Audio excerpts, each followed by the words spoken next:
বন্ধুরা, একঘেয়ে রুটি, লুচি, পরোটা খেতে ভালো না লাগলে মাত্র 1 কাপ চাল দিয়ে খুবই কম সময়ে দারুণ টেস্টি ও সহজ দুধের মতো সাদা ও স্পঞ্জের মতো নরম টিফিন রেসিপিটা বানিয়ে নিতে পারেন।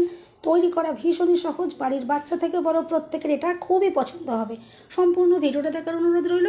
আশা করছি প্রতিদিনের মতো আজকের রেসিপিটাও আপনাদের ভীষণই পছন্দ হবে। রেসিপিটা ভালো লাগলে লাইক, শেয়ার, কমেন্ট ও সাবস্ক্রাইব করে পাশে থাকবেন। দেখে নেওয়া যাক আমার আজকের রেসিপিটা।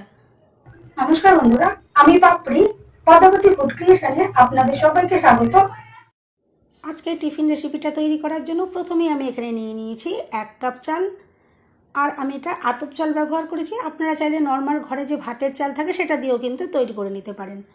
এরপর চালটা আমি 4-5 বার জল পাল্টে পাল্টে খুব ভালো করে ধুয়ে নিলাম।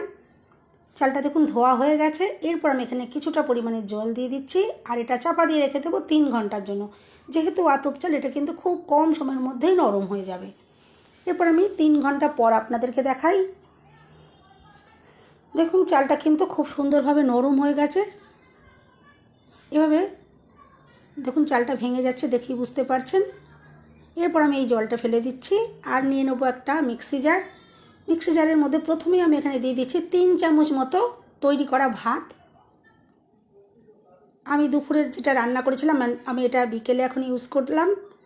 এরপর আমি এখানে দিয়ে দিচ্ছি কিছুটা পরিমাণে চাল আর অল্প করে একটু আমি এখানে জল দিয়ে দেবো আর পেস্ট বানিয়ে নেব।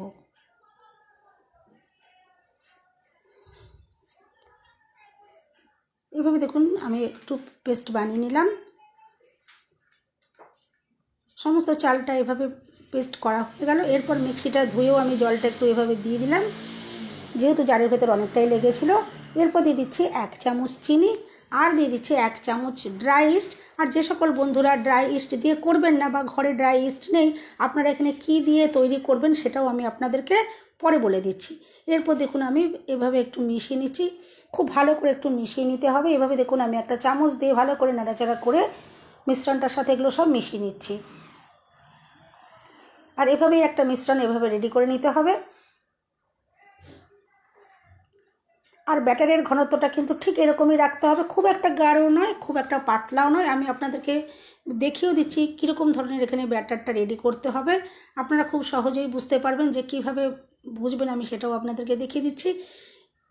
এভাবে একটা চামচের যদি এভাবে দাগ কাটা হয়, দেখবেন দাগটা মিশে যাচ্ছে না, তাহলে বুঝবেন যে ব্যাটারটা একদম সঠিকভাবে রেডি হয়েছে। এরপর দেখুন আমি এখান থেকে চামচটা সরিয়ে নিচ্ছি আর এটা আমি চাপা দিয়ে রেখে দেবো মাত্র 30 মিনিটের জন্য। দেখুন একটা চাপা আমি দিয়ে দিলাম। এরপর 30 মিনিট পর আমি আপনাদেরকে দেখুন দেখাচ্ছি মিশ্রণটা কতটা সুন্দরভাবে ফুলে উঠেছে। যেহেতু ইস্ট দেওয়া ছিল, কতটা সুন্দরভাবে ফুলে উঠেছে। আর এভাবে যদি ফুলে ওঠে তাহলেই কিন্তু আজকে যে রেসিপিটা তৈরি হবে খুবই সুন্দর তৈরি হবে। এরপর দেখুন আমি এখানে দিয়ে দিলাম নুন। আর নুনটা দেওয়ার পর খুব ভালো করে মিশিয়ে নিতে হবে। এভাবে দেখুন আমি নাড়াচাড়া করে ভালো করে মিশিয়ে নিলাম। আর এরপরে আমি আজকের এই টিফিন রেসিপিটা যেহেতু কয়েকটা কাপের ভেতরে তৈরি করব, আমি এখানে দেখুন কয়েকটা কাচের কাপ নিয়ে নিয়েছি। আর কাচের কাপের মধ্যে আমি দেখুন একটু করে সাদা তেল এভাবে দিয়ে দিচ্ছি। অবশ্যই কিন্তু একটু এভাবে সাদা তেল আপনারা দিয়ে দেবেন, তাহলে যখন রেসিপিটা তৈরি হয়ে যাবে খুবই অনায়াসে এখান থেকে বের করে নেওয়া যাবে। একটাও কিন্তু ভেঙে যাবে না, নষ্ট হয়ে যাবে না। আর বন্ধুরা, আমি কাচের কাপে তৈরি করছি। হয়তো কেউ ভাবতে পারেন যে হয়তো কাপটা ভেঙে যেতে পারে বা ফেটে যেতে পারে। কাপের কিন্তু কোনো রকম কাপ নষ্ট হয়ে যাবে না। আমি আপনাদের কিন্তু শেষে কাপগুলো দেখিয়ে দেবো।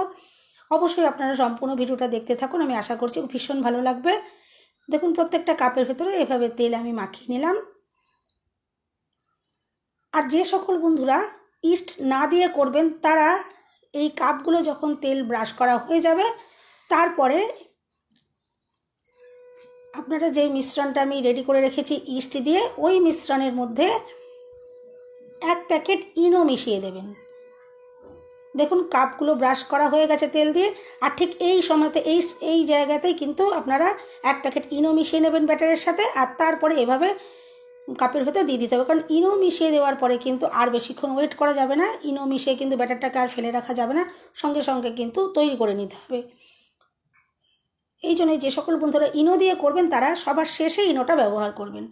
আর এরপর দেখুন আমি এই মিশ্রণটা কাপগুলোতে এভাবে দিয়ে ভর্তি করে নিচ্ছি। আর সম্পূর্ণ কাপটা কিন্তু আমি ভর্তি করছি না, খানিকটা জায়গা ফাঁকা রেখে দিচ্ছি, কারণ যখন এগুলো তৈরি হয়ে যাবে অনেকটা পরিমাণে ফুলে ফুলে বড় হয়ে যাবে, সেই জন্য কিন্তু একটু ফাঁক রেখে দিতে হবে। আর বন্ধুরা, এই রেসিপিটা কিন্তু ভীষণই সুন্দর। এটা খাওয়ার জন্য কোনো রকমের তরকারির প্রয়োজন পড়বে না। আপনার যদি সামান্য দইয়ের চাটনি হোক বা বাদামের চাটনি বা নারকেলের চাটনি, এইগুলো দিয়ে যদি আপনারা খান ভীষণ সুন্দর লাগবে। আপনার সকালের জল খাবারে বা রাত্রে ডিনারেও এটা রাখতে পারেন, এমনকি দুপুরবেলাতেও কিন্তু এটা আপনারা খেতে পারবেন। এক এক সময় আমাদের হয় যে ভাত খেতে ইচ্ছা করছে না, তখন কিন্তু এটাও কিন্তু আপনারা দুপুরেও খেতে পারেন, কারণ যেহেতু এটা চালের তৈরি, এটা কিন্তু দুপুরেও খাওয়া যাবে। এরপর দেখুন একটা কড়াইতে আমি জল বসিয়ে ভালো করে জলটা দেখুন ফুটিয়ে নিয়েছি। উপর থেকে একটা আমি এভাবে থালা বসিয়ে দিলাম। আর এরপর একে একে যে রেডি করে রেখেছি কাপগুলো, আমি কাপগুলো দেখুন এভাবে থালার উপর বসিয়ে দিচ্ছি। আর এটা তৈরি হতে কিন্তু ভীষণ কম সময় লাগবে, মাত্র 15 থেকে 20 মিনিটের মধ্যেই কিন্তু রেডি হয়ে যাবে। একে একে দেখুন কাপগুলো আমি এভাবে বসিয়ে দিলাম। আর ওপর থেকে আমি একটা চাপা দিয়ে দেব, আর মাত্র 15 থেকে 20 মিনিট এটা আমি একটু ভাপিয়ে নেব। আর বন্ধুরা, ওপরের চাপাটা আপনারা খুব ভালোভাবে দেবেন, যাতে কোনো রকমে না ভেতরের ভাপটা বাইরে বেরিয়ে যেতে পারে, কারণ ভাপটা যদি বাইরে বেরিয়ে যায় তাহলে কিন্তু তৈরি হতে সময়টা বেশি লেগে যাবে। সেই জন্য এমনভাবে চাপাটা দেবেন যাতে ভাপটা না বেরিয়ে যায়। দেখুন আমি এরপর 15 মিনিট পর আপনাদেরকে দেখাচ্ছি কত সুন্দরভাবে এগুলো সব রেডি হয়ে গেছে আর কত সুন্দরভাবে ফুলে উঠেছে। এরপর আমি এগুলোকে নামিয়ে নেব, আর তারপর ঠান্ডা করে আমি আপনাদেরকে দেখাবো যে কতটা সুন্দরভাবে এগুলো দেখুন তৈরি হয়েছে। আর দেখুন কাপ কিন্তু ভেঙেও যায়নি, ফেটেও যায়নি, কত সুন্দরভাবে এগুলো রেডি হয়েছে। আর দেখুন কত নরম তুলতুল করছে, একদম বাড়ির বড় থেকে বাচ্চা সবার এটা কিন্তু ভীষণ পছন্দ হবে। এরপর দেখুন আমি কাপ থেকে একটু বার করে দেখাচ্ছি যে কতটা সুন্দরভাবে তৈরি হয়েছে। একটা চামচের উল্টো সাইড বা ছুরি দিয়ে আপনারা এভাবে একটু সাইড থেকে একটু ছাড়িয়ে দেবেন, দেখবেন সুন্দরভাবে এটা দেখুন বেরিয়ে আসলো। আর দেখুন কাপটাও আপনারা দেখে বুঝতেই পারছেন কাপটা কিন্তু কোনো রকমের ক্ষতি হয়নি। আর দেখুন কতটা যে দুর্দান্ত দেখতে লাগছে, বাড়ির প্রত্যেকের কিন্তু এটা ভীষণ পছন্দ হবে আর ভীষণই টেস্টি আর ভীষণই স্বাস্থ্যকর। এতে কিন্তু কোনো রকমের তেলেরও যেহেতু ব্যবহার হয়নি, সেই জন্য কিন্তু এটা ভীষণই স্বাস্থ্যকর। আমি দেখুন আরেকটাও কাপ থেকে বার করে দেখিয়ে দিলাম। এরপর দেখুন আমি একে একে প্লেটের ভেতরগুলো সাজিয়ে নিচ্ছি। আর দেখুন কতটা যে দুর্দান্ত দেখতে লাগছে, আপনারা তো দেখে বুঝতেই পারছেন।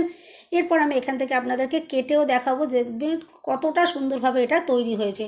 তাহলে বন্ধুরা, রেসিপিটা যদি ভালো লাগে অবশ্যই কিন্তু একটা লাইক দিতে ভুলবেন না, চ্যানেলটা সাবস্ক্রাইব করে আমার পাশে থাকার অনুরোধ রইল। বেল বাটনটা ক্লিক করে রাখবেন, যাতে যখনই আমি নতুন ভিডিও আপলোড করব সঙ্গে সঙ্গে নোটিফিকেশান সবার আগে আপনি পেয়ে যাবেন। আর দেখুন কতটা যে নরম স্পঞ্জে একদম তুলতুলে তৈরি হয়েছে আর ভীষণই ধপধপ করছে সাদা, ভীষণই দেখতে সুন্দর হয়েছে।